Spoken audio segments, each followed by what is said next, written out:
All right, so I went to go watch the most controversial movie of all time, Snow White. And I have to say that when I went to watch this movie, I did not expect the theaters to be so unbelievably empty. And of course, I had to take a picture of the theaters just so you guys can see just how empty it is. You could have performed the Schrodinger's cat experiment in that room, and the cat would have been dead in both states. And if you guys are wondering why it's so empty, is because this film has a tremendous amount of controversy surrounding it. Rachel Zegler, she's made very controversial statements in the past. One of the controversial statements that she made was that the old Snow White was creepy, mainly because the prince is a stalker, and apparently, like, you know, she's kissing, the prince is kissing Snow White without consent. Bitch, is you stupid? Okay, do you think that the infinity symbol is just an 8 that tripped and fell? Do you think the number 100 is a 1 with 2 bodyguards? But to Zegler and of course the crew who wrote the script to this film did not get the memo, and they wanted to provide content that was much more modern. And that's kind of where I have a problem with this film. I do have to say that I did enjoy the film. I did. Like, you know, it took me to a world where I wish I could visit, but unfortunately, that illusion was shattered when I started to pay attention to the story, because it was clear that the story had no idea in what direction it wanted to go in. Now, as I mentioned in the title of the video, there are going to be minor spoilers, or spoilers. Assume the worst, okay? Because there's just no way I can discuss this film unless I give you guys a bit of spoilers. But I'm sure that the majority of you guys probably aren't even going to watch this film, because from what I've heard, a tremendous amount of people don't even want to watch this film because they want to boycott it. So if you guys don't care about spoilers, this video is absolutely for you. But if you do care, and for some reason you're begging your wife to take care of the kids while you go and watch that film, I highly suggest clicking off this video. I have my notes here, so let's go ahead and start off with the story, okay? So in the story, in the animated story, Snow White is just an innocent princess, all right? When you watch that story, it's an organic flow, all right? Yes, the story, in my opinion, is still stupid because first off, this guy falls in love with this woman, and this woman falls in love with the prince, even though they have no idea if the other has red flags or not. But in this film, the live action film, not only does she have plot armor, but she also has confidence. That confidence of Achilles, where she can go into battle and not expect to suffer any consequences, which to me, I thought to myself, why does that have to be the case? She has no military experience. She doesn't know anything about combat, but yet reluctantly utters the phrase, "Fight, we need a fight," when they're up against guards who are heavily armed. Let me just go ahead and describe just how ridiculous this is, okay?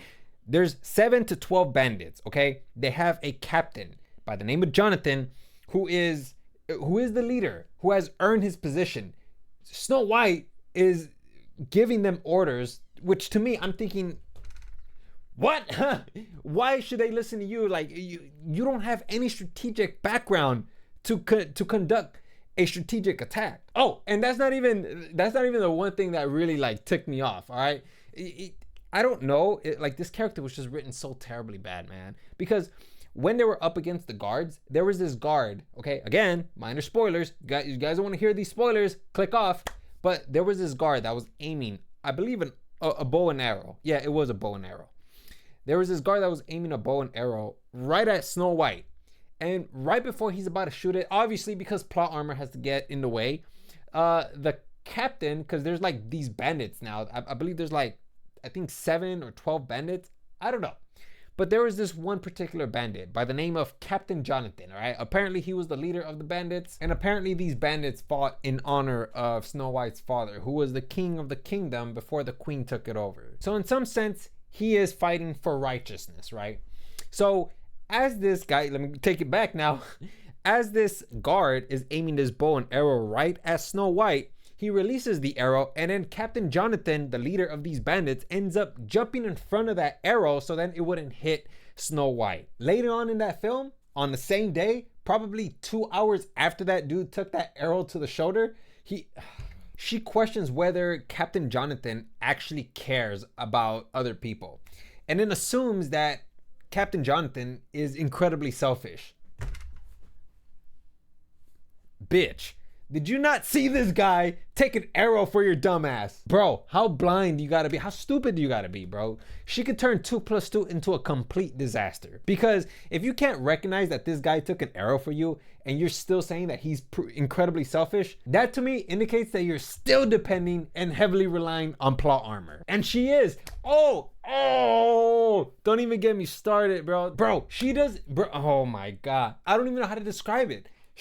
She has this talk no jutsu, which, by the way, if you guys don't know what that is, in Naruto, there's this phrase, talk no jutsu, where essentially if Naruto stood in front of the most evilest person, he could have stood in front of Hitler, and he could have used this talk no jutsu to convince him that the Jewish people were actually good people. And Hitler, without even a second thought, he would have attended grand openings for Jewish businesses ready to cut the ribbon with giant scissors. And as for Snow White, she has this fucking ability where she's speaking to everybody, even though everybody was feeling down, because there's this scene where everybody just feels so unmotivated, they feel defeated, because obviously you're going up against the queen and her heavily armed guards.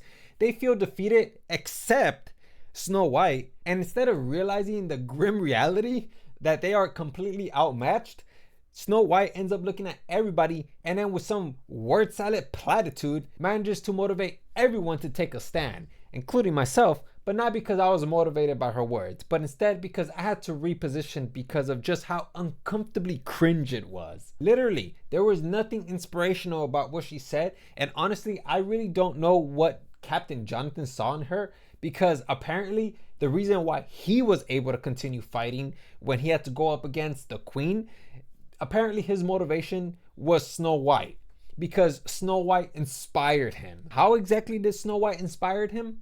I don't know. He never touches on that question. He just says inspired, and then we're all supposed to assume that, yeah, listen, man, he was inspired by her. And if you made it this far, I already assume that you don't care about this movie, you don't care about watching it, and you don't care if I spoil it for you guys. I'm gonna go ahead and leave a kind of a major spoiler. Okay, so if you want to click off, go ahead and click off. Okay, at the end, she ends up walking through the kingdom, right? The queen's kingdom, and it was so unbelievably stupid, dude. She walks through the kingdom, and then everyone sees her, and all of a sudden, everybody is extremely happy. All the peasants, all the middle class people, some of the rich folks, even some of the guards, they were happy to see her and immediately just join her side without even thinking about the consequences of going up against the queen. The queen confronts her at the bridge with all of these heavily armed guards. And then once again, Talk No Jutsu ends up stealing the show. She ends up talking to all the guards. Remember when you used to do this? Remember when you used to be happy? All of a sudden, these guards, they just switch sides. They're all like, yeah, you're right. Yeah, I'm gonna fight along Snow White. Bro, oh my gosh. If you're serving a power like that, don't you think that perhaps they would have to go through some sort of intense programming through various tremendous amounts of propaganda? But logic gets thrown out the window whenever Snow White speaks. Anytime she talks to a guard, factory reset, factory reset. The only one that cannot go through some sort of factory reset is the queen herself.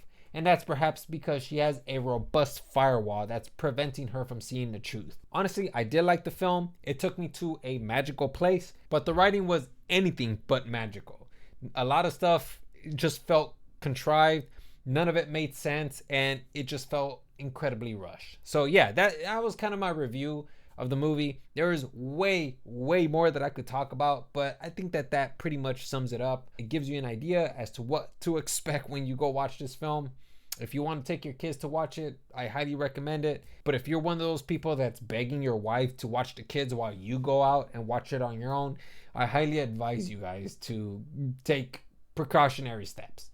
So anyways, I'm going to go ahead and leave it there. That's really all I have for you guys. I'll see you guys next video.